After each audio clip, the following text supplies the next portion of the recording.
जी sir, जैसा कि आज प्रेस क्लब के अंतर्गत ये प्रेस कॉन्फ्रेंस किया सर आपने ट्यूमर को लेकर, जी। तो इस आज का जो प्रेस कॉन्फ्रेंस करने का उद्देश्य क्या है?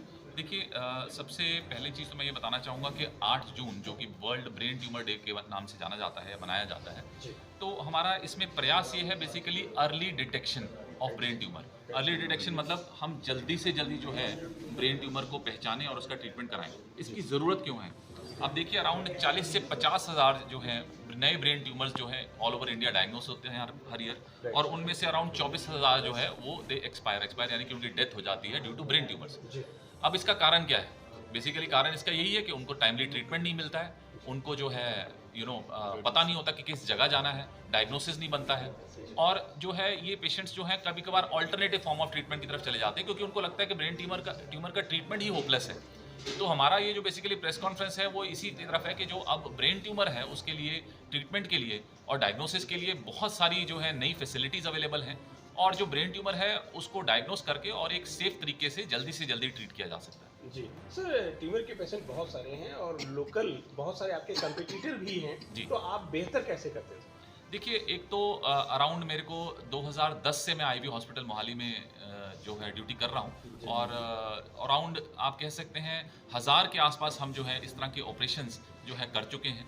प्लस हमारे पास बहुत सारी एडवांस टेक्निक्स और फैसिलिटीज़ अवेलेबल हैं, जैसा कि मैंने आपको अपनी प्रेजेंटेशन में भी दिखाया था कि बहुत सारी एक्सटेंडेड स्कल बेस्ड अप्रोचेस जिसके द्वारा हम जो है ब्रेन ट्यूमर्स को इकट्ठा ही एक ही बार में निकाल लेते हैं, जिनके लिए मल्टीपल ऑपरेशंस की ज़रूरत होती है किसी टाइम पे। नाक के रास्ते हम ब्रेन ट्यूमर्स को निकाल लेते हैं जिससे कि ब्रेन को टच भी करने की ज़रूरत नहीं पड़ती है।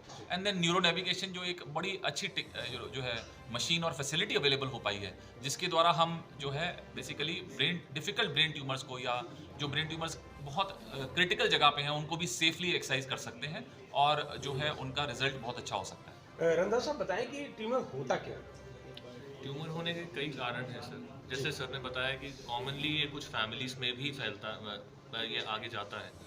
बट सबसे ज़्यादा जो अभी आजकल के कारण जो हम देख रहे हैं वो पुअर लाइफस्टाइल की वजह से है। जैसे हमारी डाइट अच्छी नहीं है, स्मोकिंग की हैबिट्स, ड्रिंकिंग की हैबिट्स हैं, हमारा एक्सपोजर जो आजकल रेडिएशन को काफ़ी हद तक बढ़ गया है, तो और हमारा लाइफस्टाइल ऐसा हो गया कि जिसमें ज़्यादातर हम बैठे बैठे काम करना पसंद करते हैं, जिसकी वजह से हमारे जो एंटीऑक्सीडेंट्स हम उतना जनरेट नहीं कर पाते। ये सब ट्यूमर के बढ़ने के चांसेस को और बढ़ा देते हैं। सर, मेल और फीमेल किसमें ज़्यादा ट्यूमर पाया जाता है?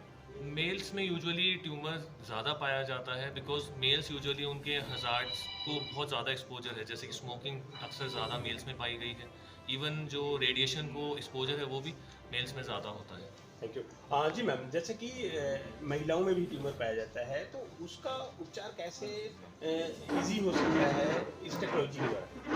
देखिए, जैसे हमने अभी आप बताया कि लेडीज़ में लेस प्रेवलेंट है ये ब्रेन ट्यूमर। जो इंसिडेंस है ग्लोबल, अगर हम एज रिलेटेड इंसिडेंस कैलकुलेट करते हैं तो 100,000 अगर अफेक्टेड होते हैं तो उसमें 3.7 मेल है और फीमेल्स होते हैं 2.6 पर 100,000। तो इससे यही हमें पता चलता है कि रेशियो कम है। अगर फीमेल्स में best method is screening, timely screening. जैसे हमें पता है कि जो ये ब्रेन ट्यूमर्स होते हैं ये हेरिडिटरी भी होते हैं, जेनेटिकली भी जो होते हैं ट्रांसफ़र होते हैं।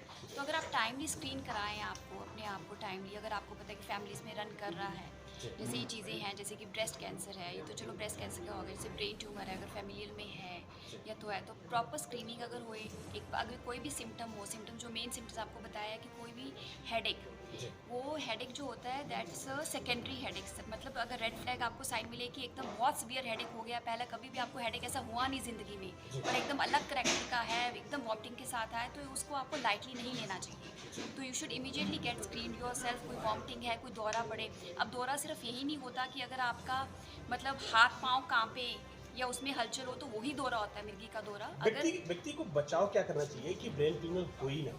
से बचाव के लिए जैसे हमने बताया कि अगर आप हेल्दी लाइफस्टाइल अडॉप्ट करें, ट्राई करें कि रेडिएशन को जो एक्सपोजर है वो आपका मिनिमम हो, ठीक है, daily exercise and regular screening will definitely help a lot. Thank you Pradeep ji.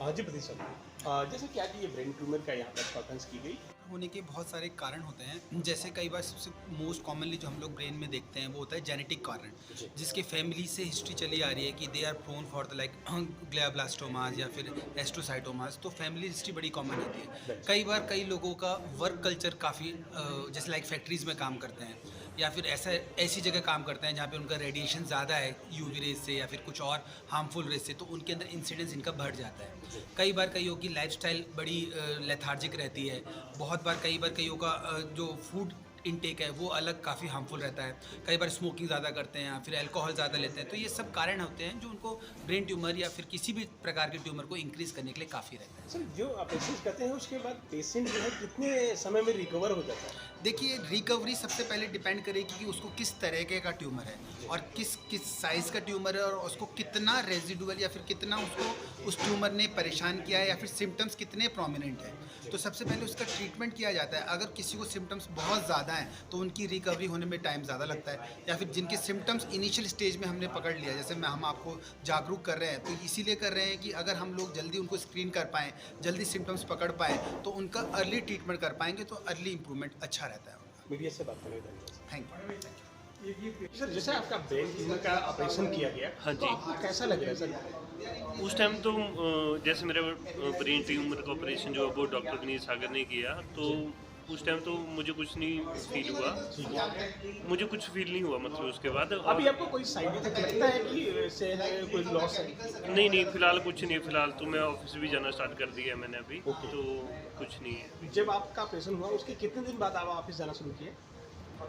Actually operation के ठीक बाद मेरी रेडियोथेरेपी हो रही थी किसी हॉस्पिटल में, तो जिस दिन मेरी रेडियोथेरेपी ख़त्म हुई मैं उससे नेक्स्ट डे ऑफिस चला गया था। ऑपरेशन के बाद कैसा फील कर रहे थे आप सब? एक्चुअली ऑफिस में जैसे आदत नहीं, एक तरह से ना हैबिट ख़त्म हो गई थी बैठने की, ओके। तो बस वही था कि स्टार्टिंग में 1-2 दिन मुझे लगा थोड़ा बैठने में दिक्कत की। जी, जैसे कि आईवी हॉस्पिटल में आपका ऑपरेशन हुआ, आप क्या कहते हैं आईवी हॉस्पिटल के बारे में? IVI हॉस्पिटल में सबको जाना चाहिए ऑपरेशन कराने के लिए। अच्छा लगा? हाँ जी, मेरा बहुत अच्छा बेहतर experience- क्या रहा सर? हाँ जी, अच्छा क्या लगा आपको? एक्चुअली वहाँ जैसे डॉक्टर साहब तो